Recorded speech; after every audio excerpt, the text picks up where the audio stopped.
My dear friends, I hope you are well and keeping safe. Ever since that first Seder in Egypt, we celebrated the Seder with family and extended family. As the Torah tells us of the Paschal Lamb, Sel Leveit Avot, Sel Abayit. It had to be shared with others. This year our families are fragmented, and so many of us will be alone. But at the same time, as Rabbi Jonathan Sachs has pointed out, you have never been less alone. The whole world is eating the bread of affliction. The whole world is tasting maror, the bitterness of suffering. The whole world is in Mitzrayim, in Egypt, which literally means a narrow place, a place of isolation and confinement. It's as if the whole world is suffering the plague of darkness, about which the Torah tells us, Lo ra'u ish et achiv v'lo kamu ish mitachtav.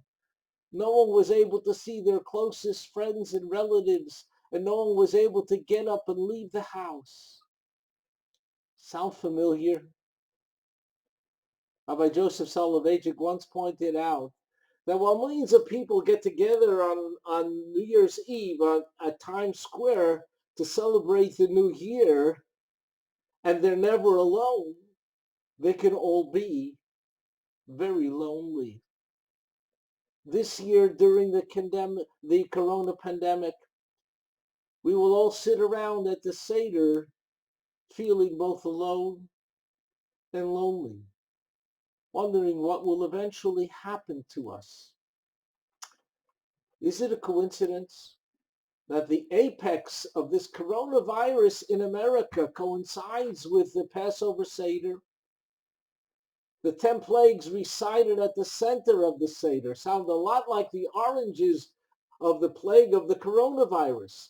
A mixture of blood and frogs and lice and wild animals and cattle and boils and hail and locusts and darkness and death. Sounds like the markets of Wuhan, China. Towards the end of the first Seder Wednesday night, when we'll open the door for welcoming Elijah the prophet to come and herald the coming of Mashiach, the Messiah, to save the world, just a little glance to the heavens will reveal a supermoon, the largest moon of the year. Is God trying to tell us something?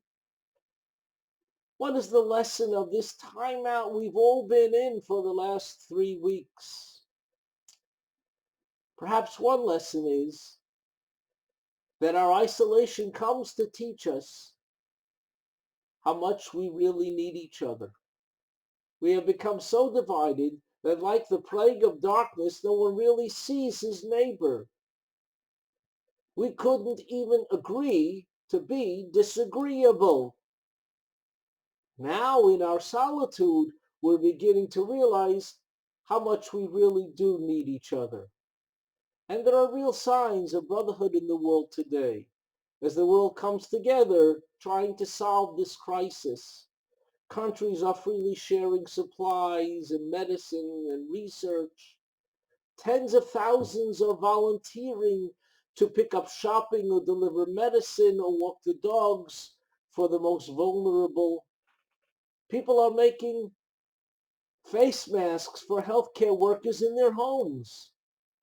My son, Rabbi Joshua Kunis, is delivering 110 free Seder in the box packages for shut-ins in Miami Beach. My friends, most of all, don't despair. More than ever, this year we understand how the Israelites felt during their first Seder in Egypt.